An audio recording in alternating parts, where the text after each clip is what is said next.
तो जय हिंद दोस्तों। आइए अब स्टार्ट करते हैं उत्तरकाल। ठीक है, उत्तरकाल जो है 1000 ईसा पूर्व से लेकर के 600 ईसा पूर्व के बीच में माना गया है। ठीक है, ऋग्वैदिक काल में आर्यों का निवास स्थान क्या था? सिंधु था। क्या था? सिंधु था। तथा सरस्वती नदी के बीच में भी रहता था। ठीक है, इस मान लीजिए बाद में जो था ना, आर्यों का निवास स्थल पूरा भारत बन गया था।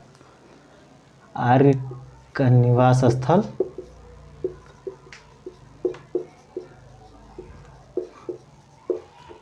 पूरा भारत था, बन गया था।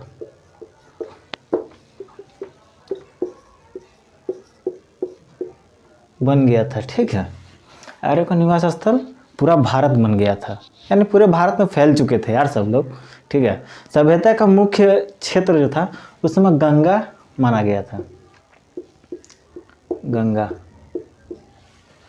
ठीक, गंगा और उसकी सहायक नदी का मैदान हो गया था। ठीक है, गंगा को आज भारत की सबसे पवित्र नदी माना जाता है। ठीक, गंगा को आज भारत में नाउ ए डेज इसको कम कहेंगे तो सबसे पवित्र नदी माना जाता है।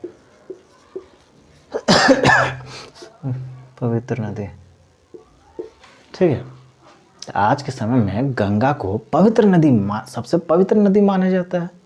ठीक, इस काल में विष का विस्तार होता है। इस काल में क्या होता है? विष का विस्तार होता है। कई जन तो विलुप्त हो गए हैं, इसमें से गायब भी हो जाते थे। ठीक है, विष का विस्तार इसी काल में हुआ था। ठीक, एक बात और था इसमें, भारत, त्रितसु और तुर्वस जैसे जन राजनीतिक जो थे हल्कों से गायब हो गए थे। ठीक है, किससे? हल्कों से, वायु हल्कों से गायब हो गए थे। जबकि पुरु पहले से अधिक शक्तिशाली हो गए थे। पुरु बताया था आपको साम्राज्य में। ठीक है, पुरु जो थे पहले से अधिक शक्तिशाली हो गए थे। पहले से अधिक शक्तिशाली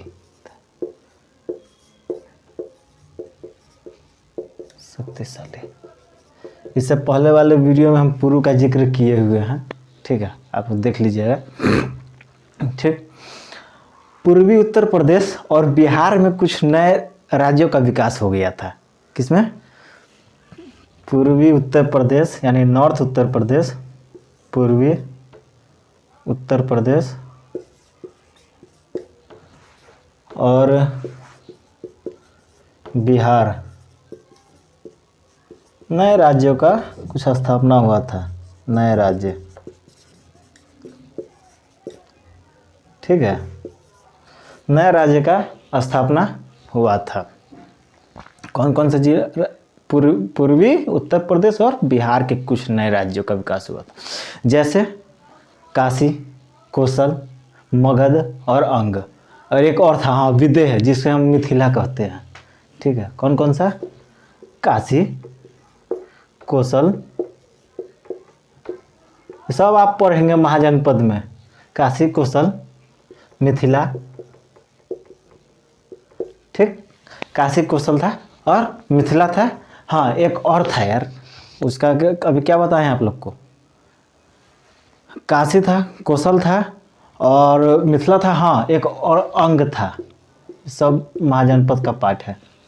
ठीक है, ऋग्वैदिक काल में जो है सरस्वती नदी को सबसे महत्वपूर्ण माना जाता है। यही कहे ना आपको, इसमें गंगा को आज के डेट में पवित्र नदी माना जाता है। ठीक है, उस समय लेकिन सरस्वती नदी को सबसे पवित्र माना जाता था, इसीलिए उसको सबसे महत्वपूर्ण बताया गया। सरस्वती नदी को पवित्र माना जाता था। पवित्र जाता था।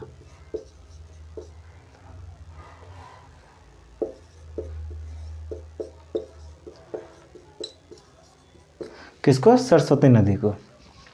ठीक, गंगा का एक बार और यमुना का उल्लेख जो है करीबन 3 बार हुआ है इसमें। गंगा का 1 बार और यमुना का 3 बार। यमुना का 3 बार उल्लेख इसमें किया गया है उत्तर वैदिक काल में। ठीक है, और ये बताएंगे आपको कहाँ कहाँ किया गया है। ठीक, इस काल में जो है वो कौशाम्बी नगर में जो है ना, कौशाम्बी नगर में पहली बार पक्की ईंटों का प्रयोग किया गया था। किसका? पक्की ईंटों का। कहाँ पे? तो कौशाम्बी नगर में, कौशाम्बी नगर में पक्की ईंट का प्रमाण यहाँ से मिला हुआ है, प्रयोग किया जाता था। ठीक है, इस काल में जो वर्ण व्यवसाय जो थे उसमें बजाय जन्म के आधार पर निर्धारित होने लगे थे। ठीक है, जन्म के आधार पर निर्धारित होने लगे थे, बजाय जन्म के, यानी कर्मानुसार भी चलने लगे सब, बजाय जन्म के। ठीक है, वैदिक, अब आइए अब समझते हैं उत्तर वैदिक में ही वैदिक साहित्य क्या था। क्या? वैदिक साहित्य। अब सब आप उत्तर वैदिक पढ़ेंगे, लेटर वैदिक। इस समय ज़्यादा रचना हुआ पड़ा है, इस समय ज़्यादा मिल गया था।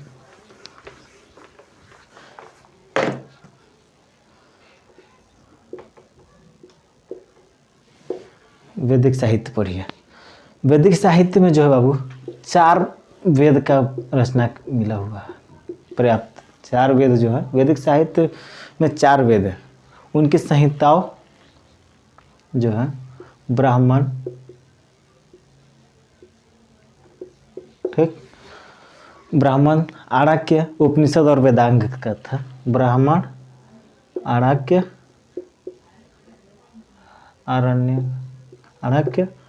और उपनिषद,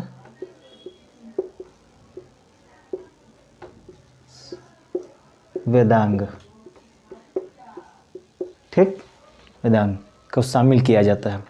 वेदों की संख्याएं 4 होती हैं, ये आपको बताए थे। ऋग्वेद, यजुर्वेद, सामवेद, अथर्ववेद। ठीक, वेदों की संख्या कितनी होती है? 4 होती है। ऋग्वेद और सामवेद और यजुर्वेद और अथर्ववेद, ठीक है, विश्व का प्रथम प्रामाणिक ग्रंथ है। यही चारों जो है विश्व का सबसे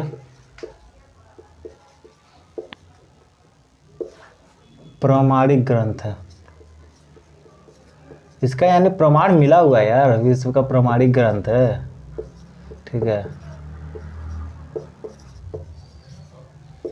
ठीक, विश्व का प्रामाणिक ग्रंथ है। हाँ, एक चीज़ और आपको तो पहले ही बता दिए थे, वेदों जो है अपौरुषेय कहा गया है। गुरु द्वारा शिष्यों को मौखिक रूप से कंठस्थ कराने के बाद, यानी अपने विचार से बोलते थे अपने, ठीक है, और जिसे हम लोग श्रुति ज्ञान कहते हैं, श्रुति की संज्ञा दी गई है इसमें। अब आइए अब स्टार्ट करते हैं सबसे पहले वेद से, तो ऋग्वेद का। ठीक,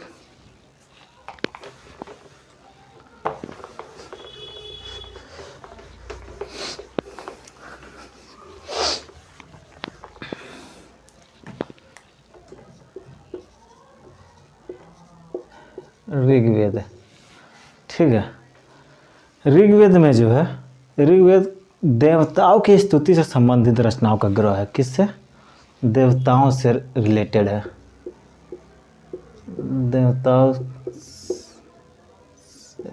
देवताओं ग्रंथ है मान लो। ठीक, इसमें जो है 10 मंडल में विभक्त है ये। इसमें कितने मंडल का उल्लेख किया गया है? 10 मंडल। 10 मंडल। अब 10 मंडल ये सुनिए, 10 मंडल में 10 मंडल में से जो है 2 से 7 तक के मंडल प्राचीनतम माना जाता है। कौन कौन सा? तो 2 से 7 तक का मंडल प्राचीनतम है, यानी सबसे पुराना यही है। 2 से 7 तक का मंडल प्राचीन माना जाता है। ठीक, माना। अब समझिए, पहला, 8वां, ठीक, प्रथम, अष्टम, नवम एवं 10म, जितना बच गया। ठीक, ये जो है आपका बाद में जोड़े गए थे। इसी में जो है तीसरे मंडल में गायत्री मंत्र का भी उल्लेख किया गया है। तीसरे मंडल में गायत्री मंत्र का उल्लेख किया है, गायत्री मंत्र बताया है। ठीक, इसकी भाषा क्या थी? इसकी भाषा शायद पदात्मक थी। हाँ, इसकी भाषा पदात्मक थी, पदात्मक शैली समझिए भाषा। ठीक, लिख लीजिए इसको। अब आइए आप समझते हैं कि ऋग्वेद में जो है 33 प्रकार के देवी देवताओं का उल्लेख मिलता है। ठीक है, 33 प्रकार का। आप लोग कई जगह सुनते होंगे, कहा जाता है कि गाय में जो है 33 करोड़ देवी देवताओं हैं। ठीक है, लेकिन ये गलत है। 33 देवी देवताओं को उल्लेख उसमें है। ठीक है, जिसे दिव्य कहते हैं, दिव्य देवी देवता। ठीक, कितना? 33 देवी देवताओं का उल्लेख है। ठीक है, ऋग्वेद में। ठीक, इसमें जो है आपको बता ही दिए हैं, प्रसिद्ध है आपका गायत्री मंत्र, इसमें तीसरे मंडल में है। ठीक है, गायत्री मंत्र जो होता है ना, सूर्य से संबंधित देवी है। ठीक है, वो गायत्री को संबोधित है, ऋग्वेद में सर्वप्रथम प्राप्त होता है। हाँ, और एक समझिए, आप लोग पढ़ते होंगे अस्तो माँ सदगम्य। ठीक है, यह वाक्य जो है ऋग्वेद में लिखा हुआ है। ठीक है, यहीं से लिया गया है। कौन सा? अस्तो माँ सदगम्य। ठीक है, ये यहीं से लिया गया ऋग्वेद से। ठीक है, ऋग्वेद में मंत्र को कंठस्थ करने में जो है स्त्रियों के नाम भी मिलते हैं, जिनमें प्रमुख है आपका लोपामुद्रा। इसमें स्त्रियां भी थी, मतलब। ठीक है, लोपामुद्रा, घोषा, सब स्त्रियां हैं। ठीक है, ये मत समझिए कोई और है। एक और थी, साची थी, पालोमी थी। साची, पालोमी। ठीक, इसका और भी लोग थे इसमें। ठीक है, हाँ, ऋग्वेदिक के जो है पुरोहित कौन थे? होत्री थे, जिसे हम ज्ञाता कहते हैं। ठीक है, ध्यान से सुनिए।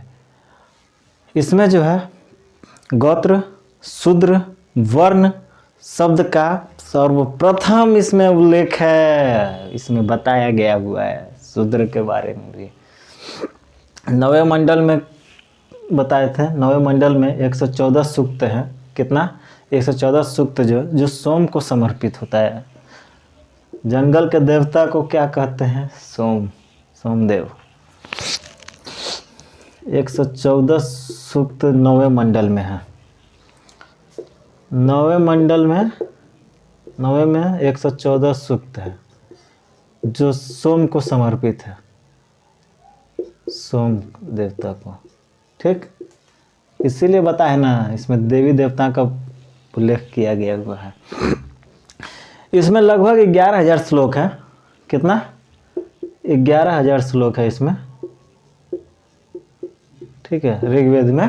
ठीक है, और इसके प्रथम श्लोक में अग्नि का उल्लेख किया गया है। इसके पहले श्लोक में जो है अग्नि का उल्लेख किया गया है, यानी अग्नि देवता, अग्नि का उल्लेख। ठीक, तो ऋग्वेद में इतना ही है। आप लोगों को कुल बता दिए हैं जितना था। बाबू सबसे ज़्यादा बता रहे हैं। ठीक है, इतना कोई नहीं बताएगा। ध्यान से सुनो। कहते हैं भूख लगी है, बस टूट पड़ो, इसी तरह है। समझे? आप लोग समझ रहे हो? अब स्टार्ट करते हैं यजुर्वेद।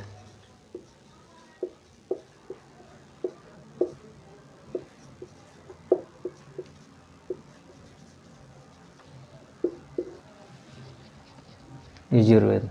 ठीक, हाँ, यजु का अर्थ क्या होता है? इसका यजु का जो है अर्थ क्या है? यज्ञ है। ठीक, इसका अर्थ जो होता है, यजु का अर्थ यज्ञ होता है। क्या होता है? यज्ञ।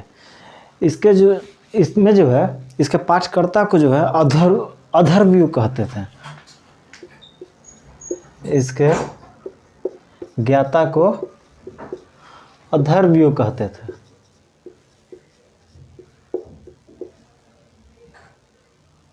अधर्व्यू कहते थे, ठीक, अधर्व्यू कहते हैं, ठीक है। यजुर्वेद में यज्ञ की विधियों का वर्णन किया गया। इसमें यज्ञ का, यजु का मतलब यार यज्ञ होता है, तो इसमें यज्ञ का विधि का भी वर्णन किया गया है।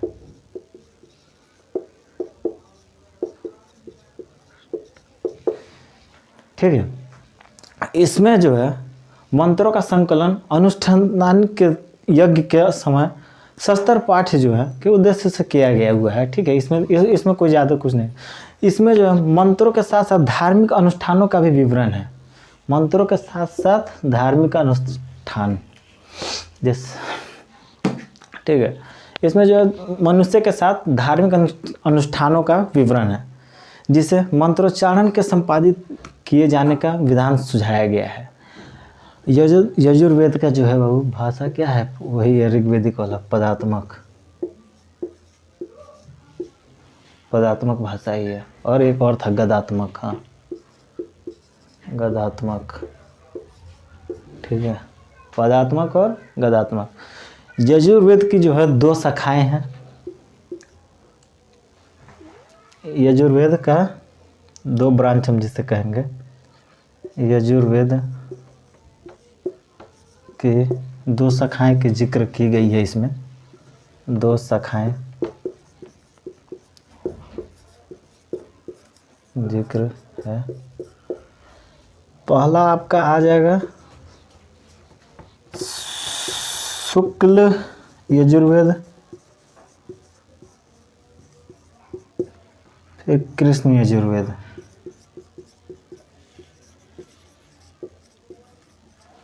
ठीक है, शुक्ल और कृष्ण यजुर्वेद। कृष्ण यजुर्वेद में जो है बाबू 4 शाखाएं हैं। कौन कौन सा? तो मैत्रायणी संहिता, फिर काठक संहिता, फिर कपिंठ संहिता और एक संहिता। ठीक है। आज शुक्ल यजुर्वेद में जो है बाबू, ध्यान तुम लोग समझो, शुक्ल यजुर्वेद की जो है 2 शाखाएं हैं। कौन कौन सा? मध्यान्ह है, लिखो आप लोग, मध्यान्ह तथा कण्व संहिता। ठीक, शुक्ल यजुर्वेद पद में मिलता है। ठीक है, लिखो शुक्ल यजुर्वेद पद में मिलता है।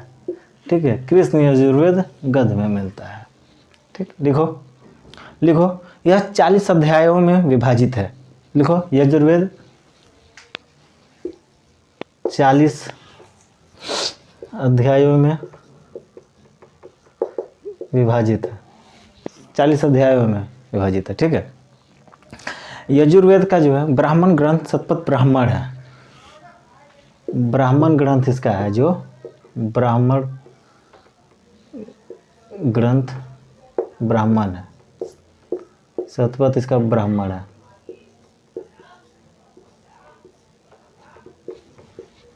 ठीक, ब्राह्मण गण का शतपथ जो है ब्राह्मण है। यजुर्वेद का उपवेद जो है धनुर्वेद है।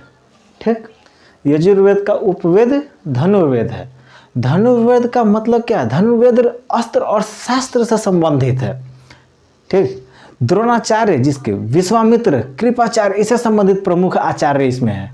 ठीक है। इसी ग्रंथ में बाबू पहली बार राजसूय और वाजपेय जैसे 2 राजकीय समारोहों का भी उल्लेख किया गया है। राजसूय और वाजपेय। ठीक है, तो इसको आप लोग नोट करिए। ठीक है, इसके बाद सामवेद स्टार्ट करते हैं। आइए अब आते हैं सामदेव में। किसमें? सामदेव में। बराबर तार फंस जा रहा है। सामवेद में। ठीक है, सामवेद की रचना जो है ऋग्वेद में से ही लिया गया हुआ है। ठीक है, इसका रचना कहाँ से लिया गया है? ऋग्वेद में से। ऋग्वेद।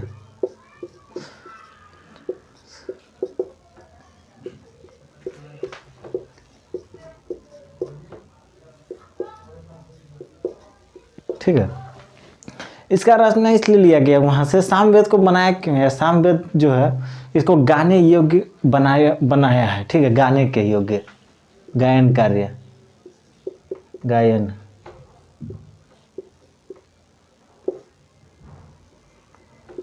गायन योग्य, ठीक है, गायन योग्य बनाया तो किया गया है। इसमें जो है 1810 छंद है, 1810 छंद है, जिसमें से 75 को छोड़ करके सब ऋग्वेद से लिया गया है। किससे लिया गया है?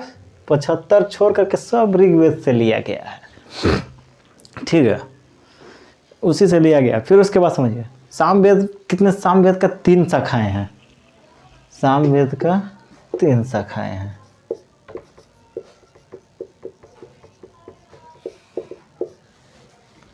ठीक, सामवेद का 3 शाखाएं हैं। प्रथम संगीतात्मक, नहीं, प्रथम जो है कौथुम था, हाँ,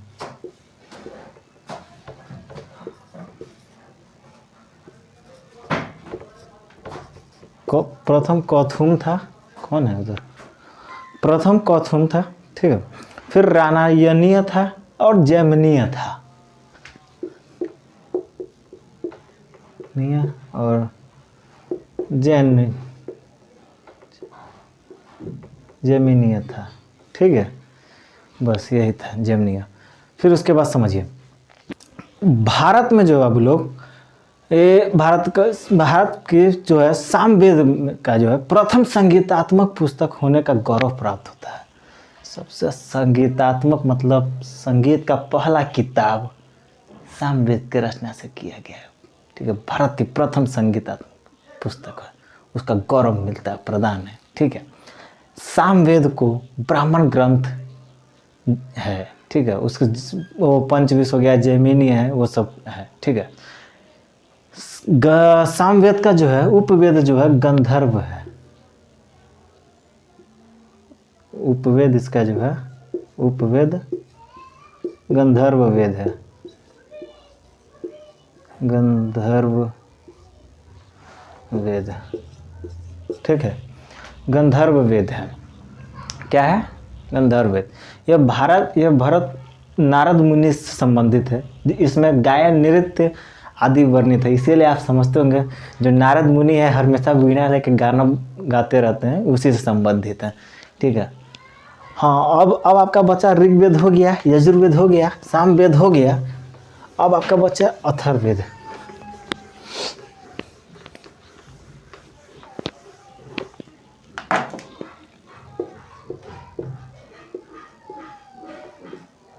अथर्ववेद, अथर्ववेद में ज़्यादा कुछ नहीं, इसमें जो है कर्मकांड का उल्लेख किया गया है, कर्मकांड, जादू टोना का भी इसी में बताया है, ठीक है, यानी समझिए ना डायरेक्ट, जादू टोना भूत पिशाच इसी में आया था सब अथर्ववेद में, ठीक है। अब स्टार्ट करते हैं ब्राह्मण से, ठीक है, अब आपका वेद खत्म हो गया, अब स्टार्ट करते हैं यहाँ से ब्राह्मण से। चलिए समझते हैं, एक काम करिए ना, ब्राह्मण से जो है ना नेक्स्ट वीडियो में आप देख लीजिएगा, ठीक है, आपको फिर दूसरा वीडियो डालेंगे ना तो ये फिर बड़ा वीडियो बन जाएगा। तो सर जय हिंद, ठीक है, नेक्स्ट वीडियो में फिर मिलते हैं।